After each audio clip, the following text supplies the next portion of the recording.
प्यारे बच्चों, आइए आज हम लोग जानते हैं बीमीय समीकरण के उपयोग का तीसरा पाठ। और तीसरा है बीमीय समीकरण का तीसरा उपयोग है विभिन्न भौतिक राशियों के बीच विभिन्न भौतिक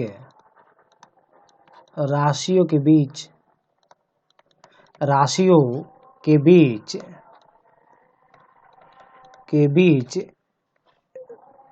संबंध स्थापित करना।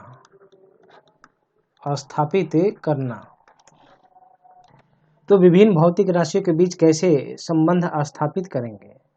जैसे कि मान लीजिए दिया हुआ है किसी सरल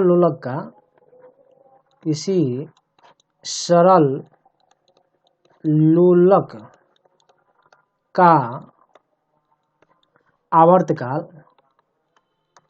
आवर्तकाल निम्न बातों पर निर्भर करता है। पहला दिया हुआ है वह बात धागा की लंबाई पर। पहला धागा की लंबाई पर। दूसरा है लोलक के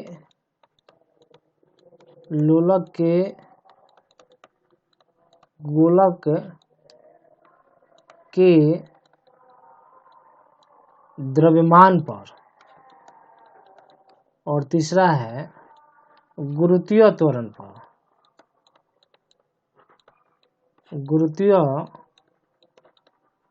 पर। तो आइए इसे हम लोग समझते हैं। तो देखिए, सबसे पहले आप एक सरल लोलक बना लीजिए। तो ये सरल लोलक हम लोग बना लिए। ये धागा की लंबाई हो गई और ये लोलक का गोलक हो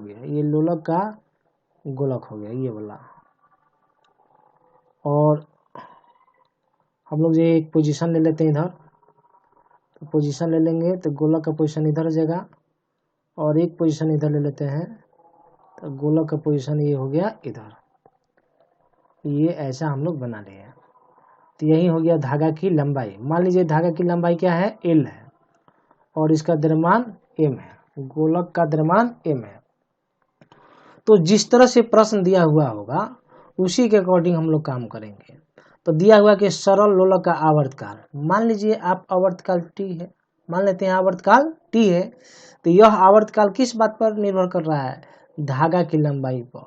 तो धागा की लंबाई L है ना, तो हम लोग लिखेंगे T समानुपाती L और इसके पावर आप दे दीजिएगा x। ये हो गया समीकरण 1। फिर दूसरा दिया गया है लोलक के गोलक के द्रव्यमान पर। तो ये इसी को बोलते हैं लोलक का गोलक।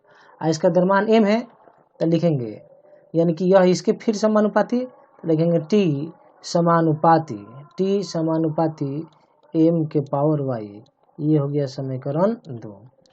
तीसरा है गुरुत्वीय त्वरण। गुरुत्वीय त्वरण को हम लोग g से दिखाते हैं।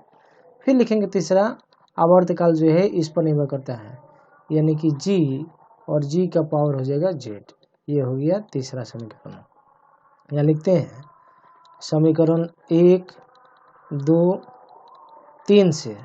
तो हम लोग लिख पाएंगे T समानुपाती L के पावर x, M के पावर y, G के पावर z। और समानुपाती को हटाएंगे, एक नियतांक देंगे, तो आप लिख पाएंगे T बराबर K L के पावर x, M के पावर y और G के पावर z। और आप इसे मान लेंगे समीकरण 4। अब देखिए हम लोग क्या करेंगे, हम लोग समीकरण के दोनों तरफ बीमा लिखते हैं। समीकरण के दोनों तरफ बीमा लिखने पर तो बीमा लिखेंगे इधर भी और इधर भी। तो ये समय है तो इसका बीमा लिखेंगे, तो आप लिख सकते हैं बीमा m के पावर 0, l के पावर 0 और t के पावर 1। समय का बीमा हो गया ये। अब देखिए ये k हमारा नियतांक है, इस नियतांक का बीमा कुछ नहीं होगा, बीमाहीन होगा। अब एल है तो लंबाई का बीमा, तो ये हो जाएगा एल के पावर एक्स, नहीं। फिर ये द्रव्यमान है, द्रव्यमान का तो हम लिखेंगे एम के पावर वाई। और ये त्वरण है, गुरुत्वीय त्वरण एक प्रकार का त्वरण है, तो त्वरण के लिए होता है एल टी के पावर -2, और पूरे का देख रहे हैं ना, पूरे का क्या देंगे पावर में जेड। तो ये हम लोग का हो गया दाहिने तरफ वाला का बीमा। तो इसको हम लोग लिख सकते हैं एम, देख रहे हैं ये एल एक यहाँ है, एक एल, पहले आप इसको पूरा हम लोग एक्सपेंड कर देते हैं, एल के पावर एक्स, एम के पावर वाई, और एल के पावर जेड, और टी के पावर -2z, ये हो गया। अब एल वाला को दोनों को एक जगह, सभी मानों को एक साथ, एल वाला को एक साथ और टी वाला को एक साथ, तो लिख पाएंगे एम के पावर वाई, नहीं एम, एक एल यहाँ है, एक एल यहाँ है, एक एल यहाँ है, एक एल यहाँ है, तो हम लोग क्या लिखेंगे एल के पावर एक्स प्लस क्या हो जाएगा जेड, और टी के पावर -2z, -2z, इसको ठीक से लिख देते हैं, ये मिक्स हो जाएगा, ये हो जाएगा -2z, -2 हो गया, यहाँ हम लोग दे दिए जेड। अब हम लोग क्या करेंगे, इस तरफ हम लोग का बीमा आया है एम के पावर 0, एल के पावर 0 और टी के पावर 1। अब क्या कीजिएगा, दोनों तरफ एम एम के साथ, एल एल के साथ और टी टी के साथ, सबके घात को हम लोग इक्वेट करते हैं।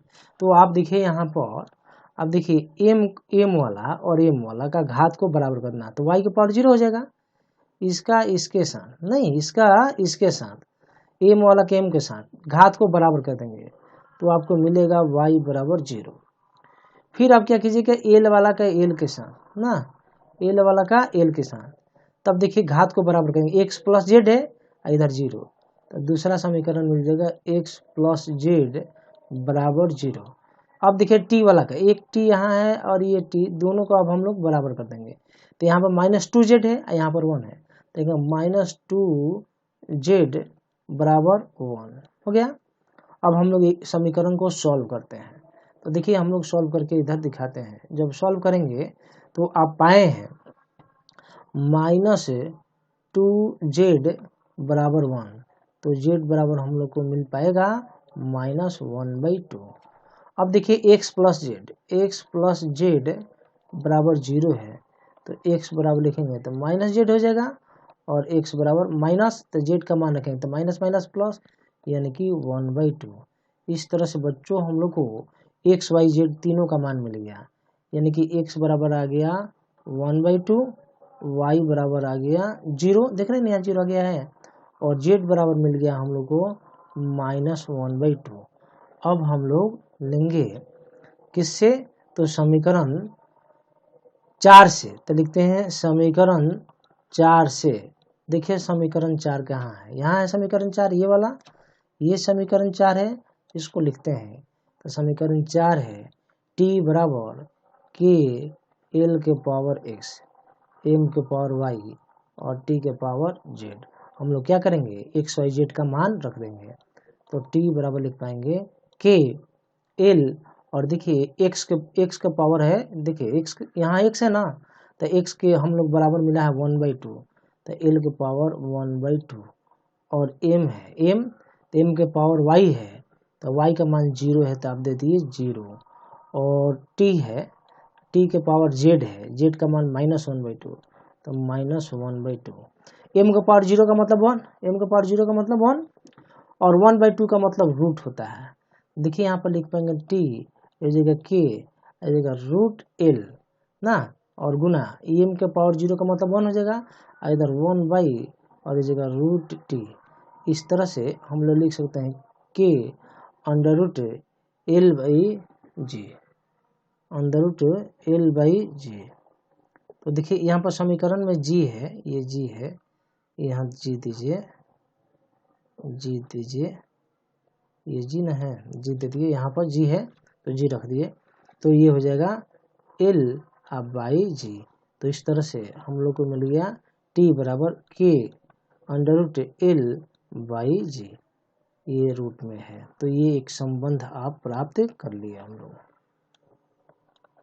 ध्यान दीजिएगा यहाँ पर जी है। बच्चों आइए अब हम लोग उसी से संबंधित यानी कि विमीय समीकरण का उपयोग का जो तीसरा पार्ट था, विभिन्न भौतिक राशियों के बीच संबंध स्थापित करें, उसी से संबंधित एक और क्वेश्चन को हम लोग सॉल्व करते हैं। तो आप देखिए यहाँ पर क्वेश्चन लिखा हुआ है, द्रव की एक छोटी बूंद को हिलाने पर पृष्ठ तनाव के कारण यह बूंद दोलन करने लगती है। यह बूंद दोलन करने लगती है। इन दोलनों का आवर्तकाल टी दिया गया है, स्मॉल टी। उस बूंद के द्रव के घनत्व डी ना, तो जो दिया हुआ रहेगा यहाँ पर हम लोग काम करेंगे। तो हम लोग यहाँ लिख पाएंगे कि आवर्तकाल जो है वह किस पर निर्भर कर रहा है, घनत्व पर। तो लेंगे घनत्व डी और इसका पावर दे देंगे एक्स। बूंद की त्रिज्या आर पर, तो हम लोग यहाँ लिखेंगे टी और बूंद की त्रिज्या आर है तो दे देंगे वाई। और पृष्ठ तनाव एस पर, तो हम लोग लिखेंगे टी और यहाँ देंगे सिग्मा ना, पृष्ठ तनाव के लिए हम लोग सिग्मा देते हैं और ये हो जाएगा जेड पर निर्भर करती है। तो बीमा की सहायता से हम लोग को राशियों के बीच संबंध स्थापित करना है। ये समीकरण पहला हो गया, ये समीकरण दूसरा हो गया और ये समीकरण तीसरा हो गया। तीनों समीकरण से यानी कि समीकरण 1, 2 और 3 से आप लिखेंगे हम लोग डी के पावर एक्स, ये समानुपाती डी के पावर एक्स, आर के पावर वाई और सिग्मा के पावर जेड। और ये समानुपाती को हटाएंगे तो एक नियतांक देंगे के, डी के पावर एक्स, आर के पावर वाई और सिग्मा के पावर जेड। ये हो जाएगा समीकरण 4। अब इसे समीकरण 4 मान लेंगे। आइए आगे हम लोग सॉल्व करते हैं। अब समीकरण के दोनों तरफ हम लोग जो है वर्ग, दोनों तरफ हम लोग जो बीमा लिखते हैं। यहाँ लिखेंगे समीकरण के दोनों तरफ बीमा लिखने पर, बीमा लिखने पर तो इधर लिखेंगे m के पावर 0, l के पावर 0 और t के पावर 1। समय का बीमा हो जाएगा। बाएं तरफ वाला इसका बीमा हम लोग लिख दिए। अब इसका के नियतांक है, बीमाहीन है, इसको हटा देंगे। अब डी है, डी क्या है, घनत्व है। तो घनत्व के लिए बीमा क्या होता है, द्रव्यमान बटा आयतन हम लोग लिखेंगे फॉर्मूला। तो हम लोग इसका बीमा हो जाएगा m और l के पावर -3 और होल टू द पावर क्या दे देंगे, x दे देंगे। r त्रिज्या है तो लंबाई है तो l के पावर हो जाएगा y। और तीसरा दिया हुआ है पृष्ठ तनाव, तो पृष्ठ तनाव के लिए यहाँ फॉर्मूला लिखते हैं, सिग्मा बराबर फॉर्मूला होता है F/L ना। तो F हम लोग जो इसका बीमा निकाल लिए हैं। खैर यहाँ पर देखिए हम यहाँ पर लिख देते हैं सिग्मा बराबर F/L लिखे हुए हैं। तो बल के लिए बीमा होता है mLt के पावर -2 और लंबाई के लिए l से l कट जाएगा तो बीमा क्या हो जाएगा m और t के पावर -2 ना। तो यहाँ पर पृष्ठ तनाव का बीमा आप लिख पाएंगे m t के पावर -2 और ये हो जाएगा whole to the power z। ये बीमा हम लोग लिख दिए दाहिने तरफ वाला का। अब हम लोग ये इसको एक्सपेंड करते हैं तो आप लिख पाएंगे m के पावर x, l के पावर -2x ना, ये -2। अब हम लोग जो है ये -3 है तो ये दे दिए 3 हम लोग। और फिर ये हो जाएगा l के पावर y, फिर इसको मल्टीप्लाई करेंगे तो m के पावर z हो जाएगा, फिर t के पावर -2 और ये हो गया z। अब हम लोग सब m को एक जगह, तो एक m यहाँ है, एक m यहाँ है, एक m यहाँ है और एक m यहाँ है। तो इसको काम हम लोग जोड़ यहाँ पर एक साथ लाएंगे तो लिख पाएंगे m के पावर x प्लस z। उसी तरह से l वाला एक l यहाँ है, एक l यहाँ है तो हम लोग लिखेंगे l के पावर -3x और प्लस y। m हो गया, l हो गया, अब t रह गया तो t के पावर -2z। सबको एक साथ हम लोग ला दिए हैं और इधर हो गया है हम लोग का m के पावर 0, l के पावर 0 और t के पावर 1। अब बच्चों अब m का बीमा हम लोग जो लिखे हुए हैं ऊपर में जो भी पावर घात है, अब दोनों को घात को हम लोग जो है बराबर कर देते हैं, यानी कि x प्लस z बराबर हो जाएगा 0 उसी तरह से एल का पावर वाला को बराबर करेंगे तो हम लोग लिख पाएंगे -3x और प्लस वाई बराबर हो जाएगा 0, और तीसरा हो जाएगा -2z बराबर हो जाएगा 1। ठीक है, पावर वाला ये हो जाएगा 1। तो यहाँ से हम लोग तीनों को अब सॉल्व करते हैं। इस समीकरण को हम लोग सॉल्व करेंगे तो देखिए क्या मिलेगा। सॉल्व करेंगे तो चूंकि -2z बराबर 1 मिला है तो z बराबर हो जाएगा -1/2। अब यहाँ पर देखिए x प्लस जेड बराबर 0 है तो x बराबर लिखेंगे तो -z, तो माइनस माइनस प्लस यानी कि 1/2, ये x का वैल्यू निकल गया। अब यहाँ ये, तो यहाँ हम लोग का समीकरण है -3x प्लस वाई बराबर 0।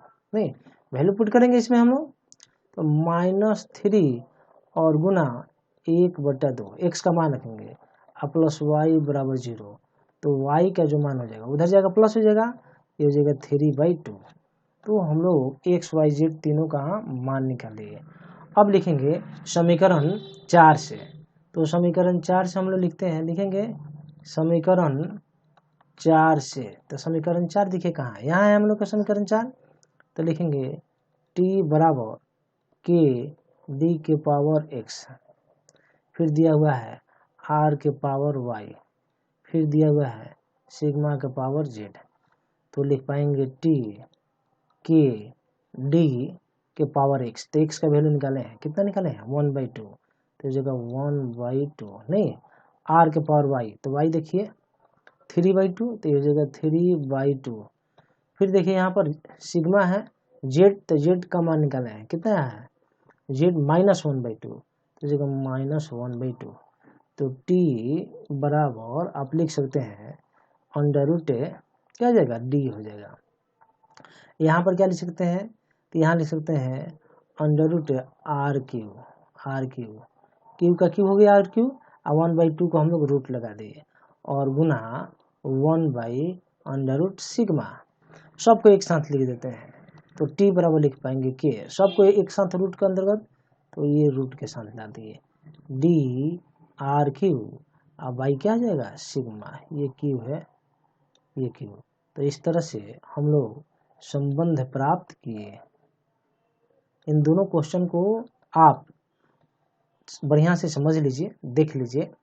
किसी तरह की दिक्कत होती है आप कमेंट में लिखिए, आपको और भी क्वेश्चन बतलाने का प्रयास करेंगे।